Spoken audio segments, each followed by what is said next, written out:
against us. Given that he's ending his first year underwater in the polls, more Americans disapprove of his job in office than approve of his job in office.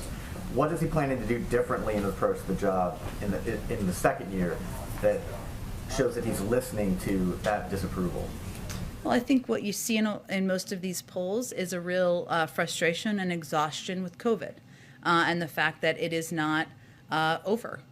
We share that. We understand that. People are fatigued across the country. It's impacting how they live, how they work.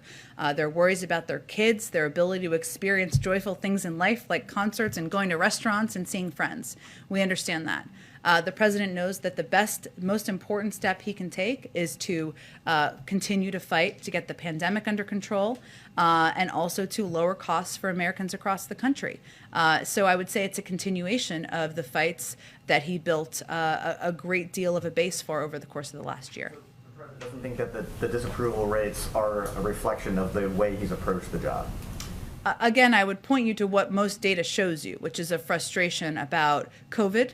And prices, and he believes, and he has believed from the beginning, that addressing COVID and the economy are number 1, 2, 3, 4 issues, and that continues to be the case today. Just a couple questions from colleagues who couldn't be here. Do Biden and Putin have plans to meet in the future? I don't have anything to predict for you on that front. As Jake mentioned, we're just, of course, concluding the third round of talks. People are going to go back to their capitals. They're going to discuss and assess and see where things stand. So in terms of next steps, we'll have to see. We'll know more over the coming days. In those talks, is there a deadline for Moscow to de-escalate in Ukraine? Again, I'm not going to set any deadlines here. Ultimately, the choice is really up to them. Are they going to proceed in invading Ukraine? If so, there are going to be severe consequences and economic impacts that will be devastating to the economy. They're far beyond what happened in 2014. If that's a choice they want to make and they think that's to their advantage, that's a choice. They only have the power to make that. Thanks, everyone. These bills help treat the symptoms of the disease, but they do not fully address the disease itself. And while I continue to support these bills, I will not support separate actions that worsen the underlying disease of division infecting our country. The debate over the Senate's 60-vote threshold shines a light on our broader challenges. There's no need for me to restate my long-standing support for the 60-vote threshold to pass legislation. There's no need for me to restate its role protecting our country from wild reversals in federal policy. It is a view I've held during my years serving in both the U.S. House and the Senate, and it is the view I continue to hold. It is the belief that I have shared many times in public settings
that, Zeke, why don't you kick us off? Thanks, my inbox is usually pretty fast, but if somebody can give us that reaction to the Supreme Court opinions.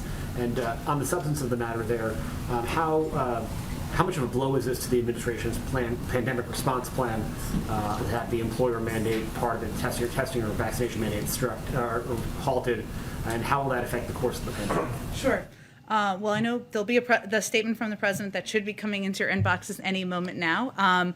But let me give you a quick reaction. First, let me start with some good news. News that maybe isn't getting enough attention yet. That's our jobs here, or my job here, I should say.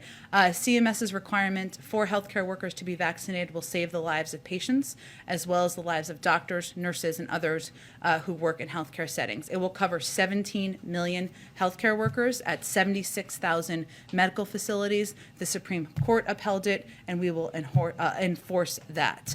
The Supreme Court's decision on the OSHA mandate essentially means that in this pandemic, it is up to individual employers to determine whether their workplaces will be safe for employees and whether their businesses will be safe for consumers.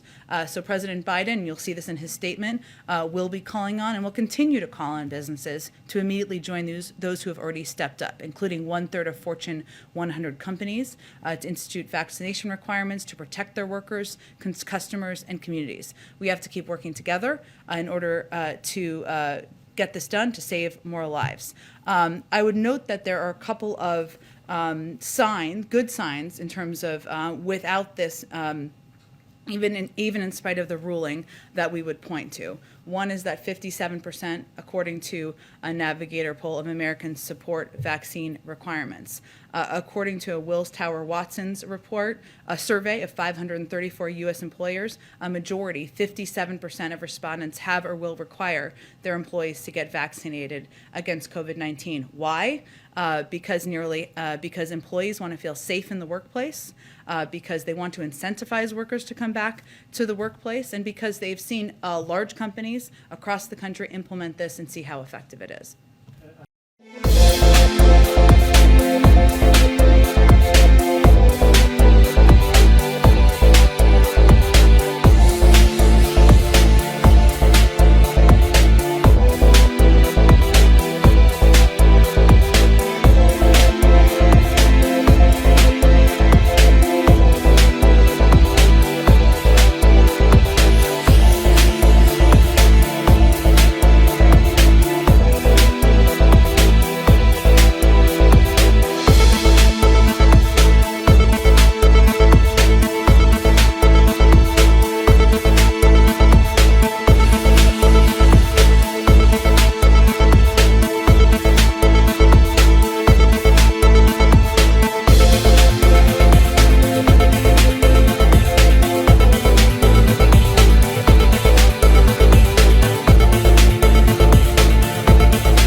We've now completed an intensive week of diplomacy in multiple formats: the Strategic Stability Dialogue, the NATO-Russia Council, and the OSCE.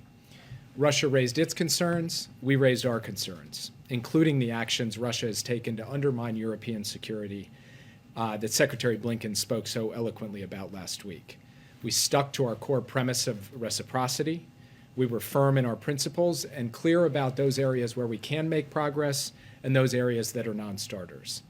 Allied unity and transatlantic solidarity were on full display, and they remain on full display. The discussions were frank and direct. They were useful. They gave us and our allies things to consider. They gave Russia things to consider. We will now reflect and consult with allies and partners on how to proceed. We're prepared to continue with diplomacy to advance security and stability in the Euro-Atlantic. We're equally prepared if Russia chooses a different path. We continue to coordinate intensively with partners on severe economic measures in response to a further Russian invasion of Ukraine.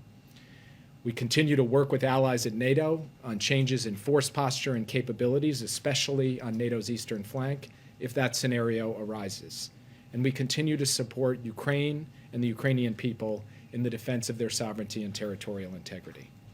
We have been very clear with Russia on the costs and consequences of further military action or destabilization in Ukraine.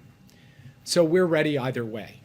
We're ready to make progress at the negotiating table, serious, tangible progress on important issues of concern to us, to Europe, and to Russia in an environment of de-escalation, and we're ready to take the necessary and proper steps to defend our allies, support our partners, and respond robustly to any naked aggression that might occur.